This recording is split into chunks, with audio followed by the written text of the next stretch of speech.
During work hours, the boss pulled out a deck of playing cards and told everyone that the company was facing layoffs. The way to determine who would be laid off was by drawing cards. This simple yet cruel method made everyone numb as they drew their fate. When Kerry flipped over his card and revealed the lowest value, 3, he knew he was done for, especially since he had just taken out a loan to buy a television yesterday and had promised his wife he would be able to pay it off.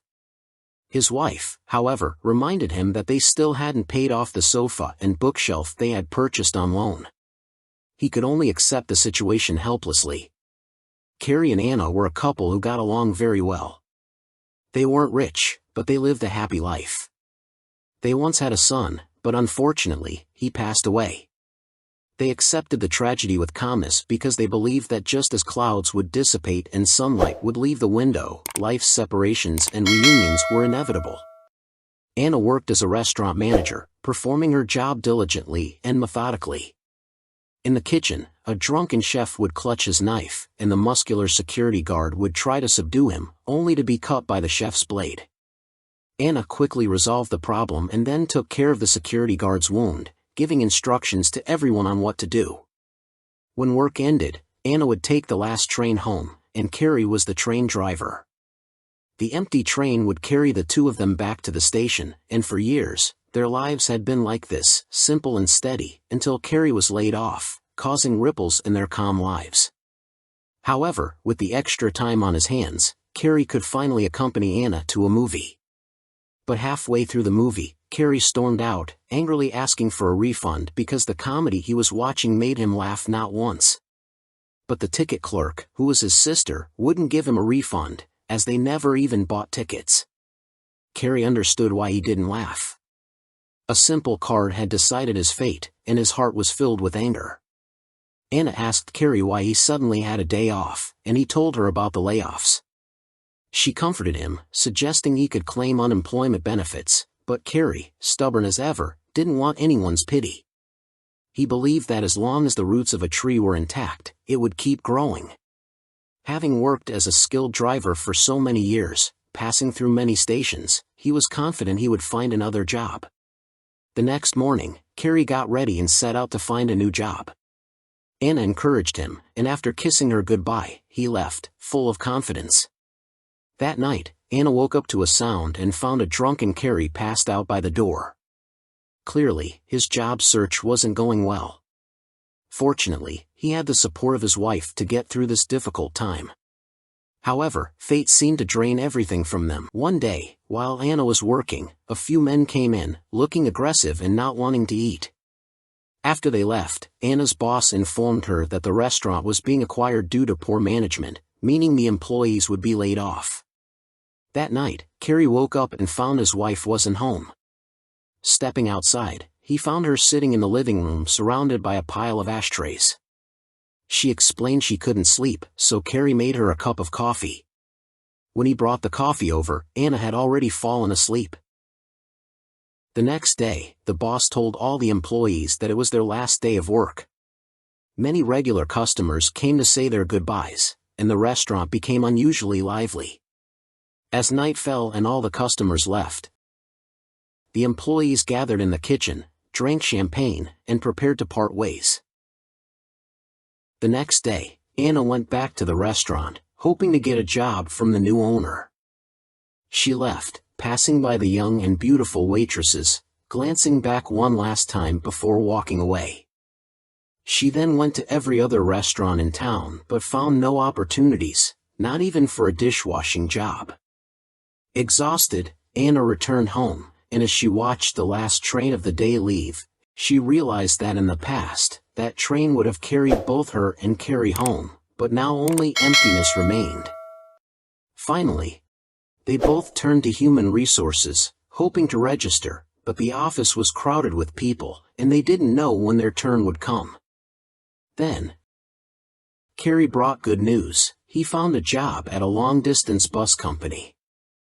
That night, he bought steak and flowers to celebrate, and for the first time in a while, their gloomy life seemed to brighten.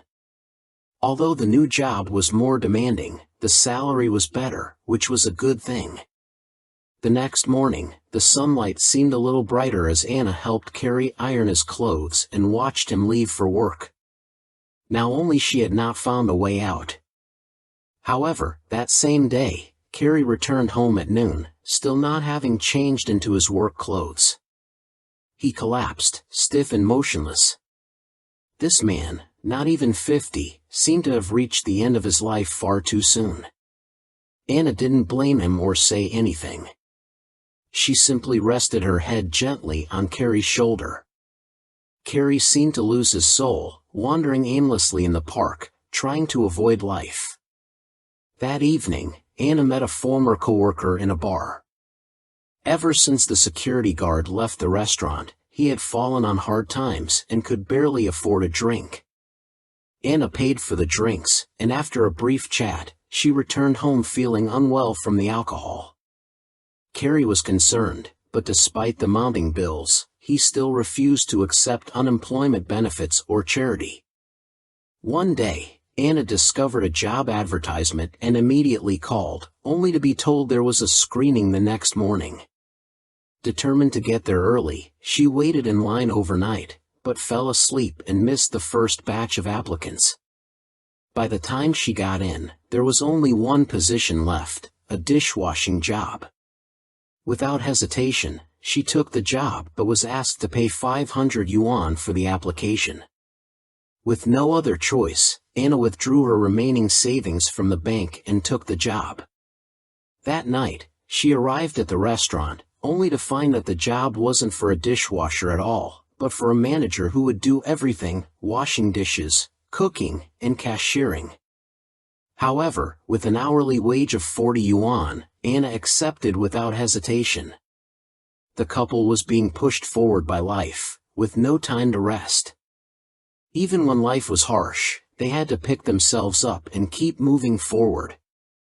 A month later, Anna discovered the restaurant didn't have a business license, and she lost both her job and the wages she had earned.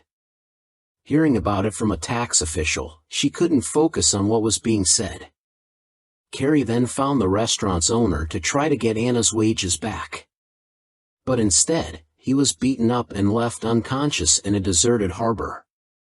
He didn't tell Anna about the assault, instead lying that he had found a temporary job and would be working for a week. After his injuries healed, he bought flowers and returned home. But when he arrived, two strangers were there, demanding that he sign a contract and hand over his loaned television and furniture. Kerry stood there, calm, as though he were staring at a still lake, unable to do anything. Anna later took Kerry's shoes to a cobbler and found that the cobbler was the former security guard. She was surprised to learn that he didn't really know how to repair shoes and was just waiting for his boss to discover his incompetence. The former security guard suggested that Anna use him as a guarantor to get a loan from the bank, so they could open a restaurant together. Anna quickly calculated the costs and realized they could only sit on the floor without tables or chairs. Kerry, seeing how hard Anna was working, sold his car the next day to help out. Anna and the security guard went to the bank, but the bank manager seemed doubtful and eventually refused to approve their loan. After many failed attempts, Anna became despondent, feeling as though she were turning into a piece of wood. Kerry then suggested they gamble with the money from the sale of his car, hoping it would bring a bigger chance than job hunting. They went to a casino, and Kerry entered, hoping to change their fate with his chips. When he came out, it was already late in the evening. The next day, Anna's search for work became more urgent, and she stopped being picky about the kind of work she would do, as long as it paid. In a hair salon, she unexpectedly met her old boss, who was excited to see her and immediately offered her a job managing a new restaurant. Anna hesitated, worried that she wouldn't be able to manage the restaurant, but her former boss trusted her and insisted she could do it. With the help of her old boss's investment, they began to renovate the restaurant, and the once dim life slowly started to show signs of hope. Kerry and the former security guard found a chef who had fallen into alcoholism and helped him recover in a rehab center. As soon as the chef returned to normal, the kitchen equipment was ready, and Anna planned for the restaurant to serve simple, hearty meals for workers. Soon, the restaurant opened, and despite a slow start, it eventually gained a loyal customer base. Kerry landed a big contract, and with the restaurant finally up and running, the couple shared a quiet, hopeful moment as they looked up at the sky. Their eyes met, and they smiled at each other, knowing that no matter how turbulent life was, they would keep moving forward together. The film, titled Fugitive Clouds, has a minimalist approach with many wide shots and little close-up action. The subdued color palette reflects the emotional struggles of the characters, and while it shares the mood of many art films, it avoids being overly dry or dull. The simple yet emotionally rich narrative captures the resilience of ordinary people as they face life's hardships,